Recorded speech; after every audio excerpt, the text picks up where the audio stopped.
প্রোটিয়াদের মাটিতেই তাদের দাপটের সাথে হারিয়ে দ্বিতীয় ওয়ানডে জিতল বাংলাদেশ অনূর্ধ্ব-19 দল। এই জয়ের ফলে এক ম্যাচ বাকি থাকতেই 3 ম্যাচের সিরিজ নিশ্চিত করল আজিজুল হাকিম তামিমের নেতৃত্বদানীন যুবরা। অধিনায়ক আজিজুল হাকিম তামিম সামনে থেকেই দলকে নেতৃত্ব দিয়েছেন।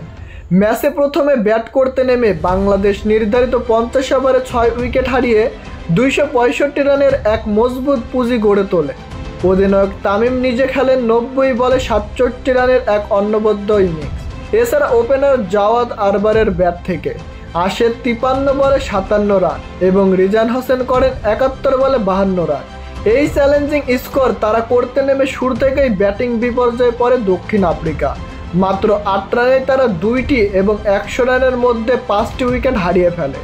শেষ পর্যন্ত 160 রানে অল আউট হয়ে যায় পটিয়ারা। 104 রানের বিশাল এক জয় পায় বাংলাদেশ অনূর্ধ্ব-19 দল।